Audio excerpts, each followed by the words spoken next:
जागतिक परिचारिका दिन दरवर्षी 12 मे रोजी जगभरात साजरा केला जातो। अत्याधुनिक नर्सिंगच्या जननी फ्लोरेन्स नाइटिंगेल यांचा हा जन्मदिवस आहे।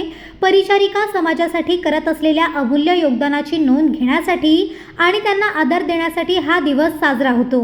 लेडी विथ दी लॅम्प म्हणून ओळखल्या जाणाऱ्या फ्लोरेन्स नाइटिंगेल यांनी 1854च्या क्रिमियन युद्धात जखमी सैनिकांची सेवा केली होती। तसेच त्यांनी आधुनिक नर्सिंगचा पाया रचला।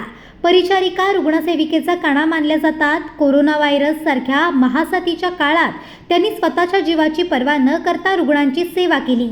हे त्यांच्या समर्पणाचे मोठे उदाहरण आहे। याच उद्देशाने पत्रकार मित्र असोसिएशन तर्फे दरवर्षीप्रमाणे यावर्षीही डॉक्टर नानासाहेब धर्माधिकारी उपजिल्हा रुग्णालयात जागतिक परिचारिका दिन साजरा करण्यात आला। यावेळी सन्मान चिन्ह व गुलाब पुष्प देऊन कार्यरत परिचारिकांना सन्मानित करण्यात आले।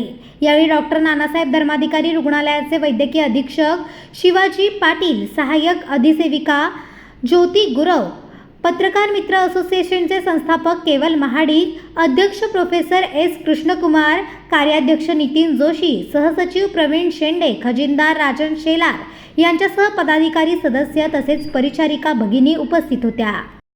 पनवेल, नवी मुंबई आणि रायगड जिल्ह्यातील ताज्या बातम्या आणि नवीन घडामोडी पाहण्यासाठी सबस्क्राइब करा कोकण संध्या न्यूज।